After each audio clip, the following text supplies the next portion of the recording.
is Nadia en Kersvader En ek is Emma, die tannemeis. en ek is Annemey, die Paashaas. Groot mense se wolhaarsstories. Laat ons kinders beslis wonder oor die waarheid. Rooi kappietjie, loop jy die kort paadjie na jou ouma toe?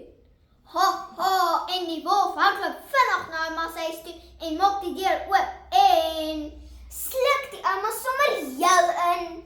Ons meen regtig. Pas dan met hierdie pogstories. Wolwe kan nie praat nie. En nog minder 'n ouma en sluk. Voorsitter, dis net hier waar ons voet neersit. Want groot mense se wolhaarsstories Laat ons kinders beslis wonder oor die waarheid. Gewoonlik as ek vir mamma vra wat in haar pakkies is, sê sy net husse met lang ore. Ek wonder regtig hoe lyk is. En nog boonop een met lang ore. Maar die 3 grootste wolhaarsstories waaroor meeste kinders oor wonder is nommer 1, Kersvader. Ja, daai vette oom met sy groot grys baard en brilletjies wat 'n mens kon swys die hele jaar dophou. Om seker te maak dat jy nie stout is nie. En dan Kersfees, deur die skoorsteen afklim, persente en al. Dit laat ons regtig wonder. Ek meen, ons huis het eers 'n skoorsteen nie. En hoe op aarde kry hy so baie melk gedrink en koekies geëet?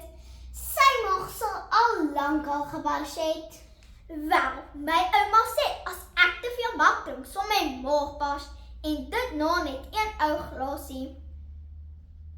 Boonop lees ek in mamma se tydskrif die huisgenoot van 20 Maart 2025 dat 'n baie slim tannie, 'n bekende spelterapeut van Centurion, wie skaboon in die artikel Hoe leuns kinders raak, sê dat ouers moet besef wat se skade leuns kinders kan aandoen, want so leer ons kinders dat ons reg is om wolhaarsstories leuns te vertel. Dan is daar die tannemeis.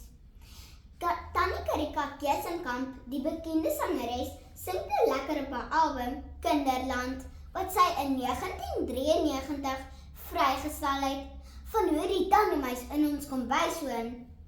Wag vir tande, omdat hy wil 'n fairy-kasteel daarmee bou. Die kasteel moet darm baie stink, veral as die kinders nie gereeld hulle tande borsel nie. Maar wie is die tannemeis Kaland nou regtig? Met my laaste tand vind ek my tand so ewe die volgende oggend op mamma se kas. En vind skielik 'n briefie wat sê dat hy sy rugsak uitgeval het toe die kat hom gejaag het. Maar wat my die meeste verbaas het, is dat daar van my spaargeld verdwyn het. Jy stond dat jy geld by die tandmeis kry. En ek dink boonop Snoekie, my kat, sal hom al lankal opgevreet het, want sy is baie rats en hardloop so vinnig soos die wind. So 'n tandmeis sou nie 'n kat se kans gestaan het nie. Dan is daar die Paashaas.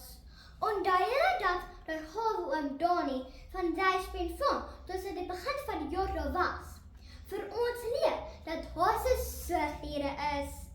Dit beteken mos hulle lê nie eiers nie. Wat nog te sê van sjokolade eiers? Hy roep die hele wêreld vol en gooi paaseiers oral, maar sy mandjie raak net nooit leeg nie. En sjoe, ek wil tog nie paaseiers eet nie, want dis van klein sjokolade gemaak. Ons apteker oom Dirk by Dischem sê kinders kry maklik lintworms en dan moet mens vrek slegte medisyne drink. Boonop waarsku Dominee Tertius vir ons tydens Sondagsvolbyeenkoms elke jaar dat Paasfees nie oor hase en eiers gaan nie, maar oor Jesus wat vir ons sondes gesterf het en toe opgestaan het uit die dood, omdat Jesus ons so baie liefhet. Dit het ons kinders beslis wonder. Dames En julle moet beslis saam met ons stem. Dat ons kinders ook baie het om oor te wonder. Wil daar stories? Beslis! Ons het 'n vermoede dat Cashvader Die bossels en die tannemuis